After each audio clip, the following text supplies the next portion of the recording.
بسم اللہ الرحمن الرحیم۔ السلام علیکم۔ سب سے پہلے درود پاک، اللہم صلی علی محمد وعلی آل محمد وبارک وسلم۔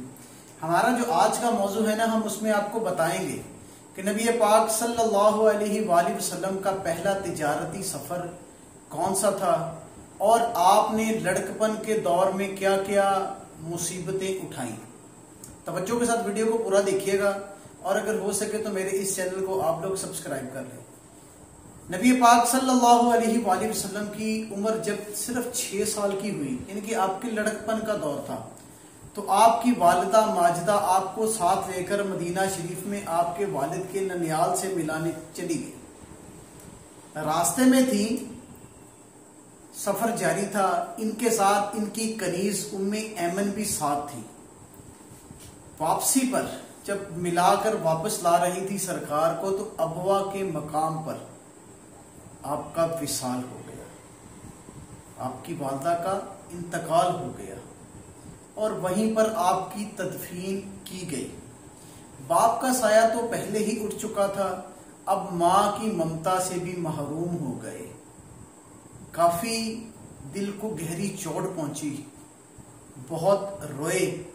ماں کی محبت بڑی ہی عظیم محبت ہوتی ہے، ماں کا رشتہ بڑا ہی محبت والا رشتہ ہوتا ہے، مگر کیا کرتے، ایک نہ ایک دن سب نے واپس تو جانا ہی ہے۔ حضرت ام ایمن نے آپ کے آنسو پونچھے اور آپ کو تسلی دے کر واپس مکہ کی طرف تشریف لے گئیں، اور آپ کو آپ کے دادا حضرت عبد المطلب کے سپرد کر دیا۔ والدین کے وصال کے بعد آپ کی پرورش آپ کے دادا جان نے فرمائی۔ ان کا نام عبد المطلب تھا، اور یہ مکہ کے سردار تھے۔ آپ سے بڑی ہی محبت کرتے تھے، بہت ہی شفقت والا ہاتھ رکھتے تھے، اپنے ساتھ ہر وقت بٹھاتے تھے، کہیں جانا ہوتا لے کر جاتے تھے، اپنے ساتھ سلاتے تھے، یعنی کہ اپنا بیٹا سمجھ کے انتہائی محبت والا سلوک آپ کے ساتھ کرتے تھے۔ صحن کعبہ میں ان کے بیٹھنے کے لیے ایک بڑا ہی تخت موجود تھا۔ یہ وہاں پر بیٹھتے تھے اور مختلف بات چیت کرتے تھے اور فیصلے کرتے تھے۔ ان کے تخت کے اوپر کسی بھی بڑے سے بڑے سردار کو جرأت نہیں تھی کہ بیٹھ سکے، مگر نبی پاک صلی اللہ علیہ وآلہ وسلم جب بھی حرم صحن میں تشریف لاتے تو آ کر اپنے دادا جان کے تخت پر بیٹھ جاتے، اور ان کو کوئی بھی نہیں اٹھا سکتا تھا۔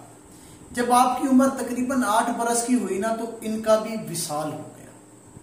یہ بھی بڑا ہی ناخوشگوار واقعہ تھا۔ آپ نے اپنے آپ کو بڑا ہی اکیلا محسوس کیا۔ اس کے بعد آپ کی پرورش آپ کے چچا ابو طالب کے یہاں ہوئی۔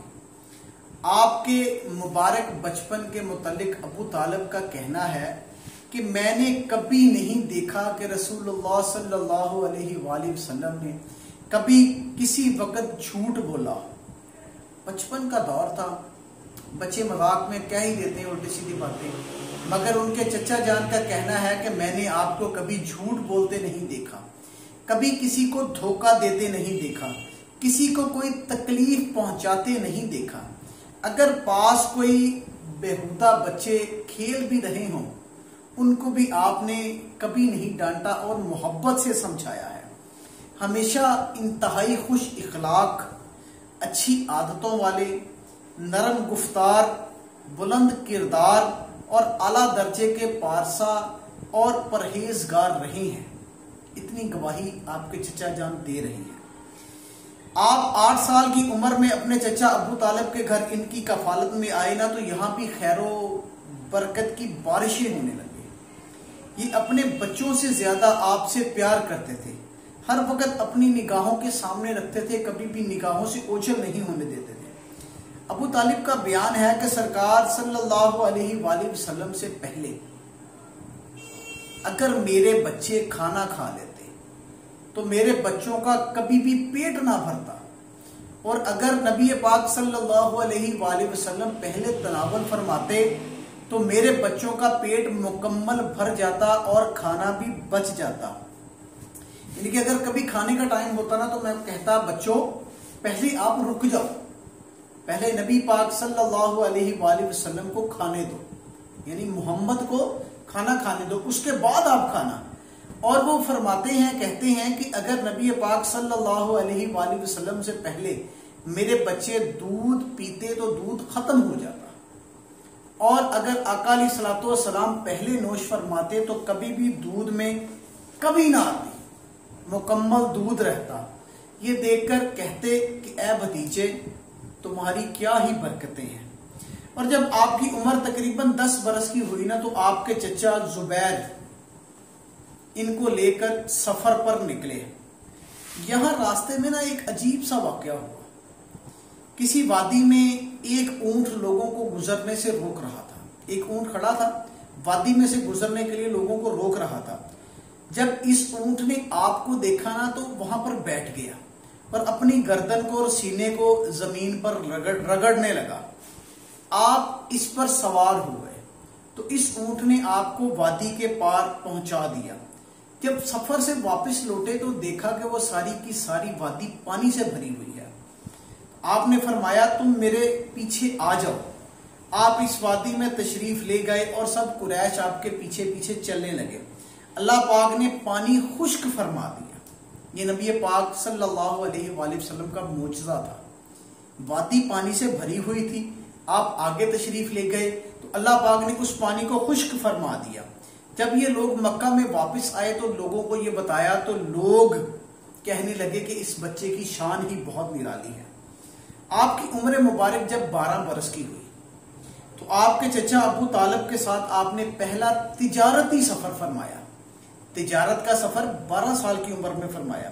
جب قافلہ شہر بصرہ پہنچا تو وہاں کے ایک راہب نے، جس کا اصل نام برجیس تھا، آپ سے ملاقات کی۔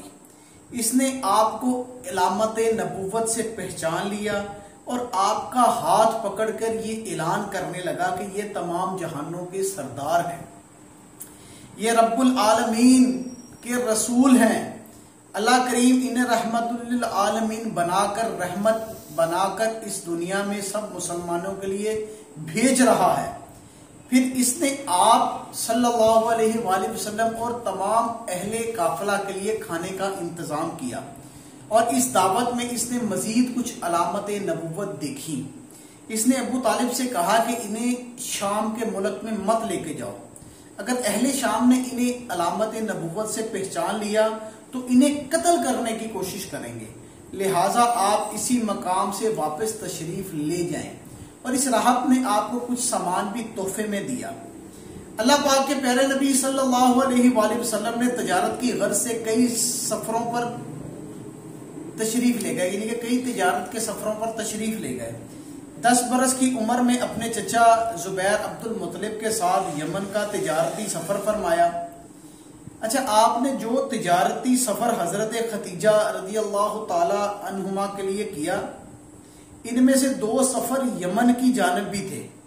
چنانچہ روایت میں ہے کہ حضرت خدیجہ نے آپ کو یمن کے ایک مقام کی طرف 2 بار تجارت کے لیے بھیجا، اور اس میں ہر سفر کے لیے ان کی تجارت کے عوض ایک اونٹنی تھی۔ اچھا، شہر زبیدہ کا ایک شخص اپنا مال بیچنے کے لیے مکہ میں آیا نا، تو آس بن وائل نام کے ایک شخص نے اس سے مال خرید لیا، مگر اس کو قیمت ادا نہ کی۔ اس تاجر نے کچھ قبیلوں سے فریاد کی، مگر اس کی بات کسی نے سنی نہیں۔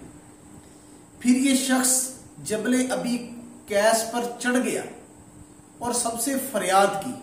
اس پر قریش کے کچھ صلح پسند لوگوں نے اس کی فریاد سنی۔ قریش کے بڑے سردار عبداللہ بن جدعان کے گھر پر جمع ہوئے۔ وہاں نبی کریم صلی اللہ علیہ وآلہ وسلم کے چچا زبیر بن عبد المطلب نے یہ رائے پیش کی کہ ہمیں باہمی معاہدہ کر لینا چاہیے۔ چنانچہ قریش کے سرداروں نے ایک معاہدہ کیا اور پکا ارادہ کیا کہ ہم بے امنی کا خاتمہ کریں گے، مسافروں کی حفاظت کریں گے، غریبوں کی امداد کریں گے، مظلوم کی حمایت کریں گے اور ظالم کا محاسبہ کریں گے۔ اس معاہدے میں آپ یعنی نبی پاک صلی اللہ علیہ وآلہ وسلم بھی شریک ہوئے۔ ابھی آپ کی لڑکپن کا دور تھا، جوانی نہیں آئی تھی، لڑکپن کے دور میں آپ اس معاہدے میں شریک تھے۔ اعلان نبوت کے بعد آپ اس معاہدے میں شرکت پر مسرت کا اظہار فرماتے ہیں اور کہتے ہیں کہ اس معاہدے سے مجھے اتنی خوشی ہوئی کہ اگر اس معاہدے میں شرکت کے بدلے، یعنی کہ مجھے کوئی بندہ کہتا نا معاہدے میں تم شرکت مت کرو اور مجھ سے سرخ اونٹ لے لو، تو مجھے پھر بھی اتنی خوشی نہ ہوتی جو اتنی معاہدے کے لیے ہوئی۔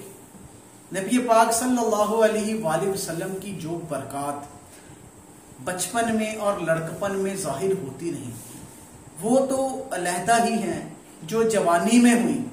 جن لوگوں نے نبی پاک صلی اللہ علیہ وآلہ وسلم پر ایمان لایا بغیر دیکھے، ان کی کیا ہی بات ہے۔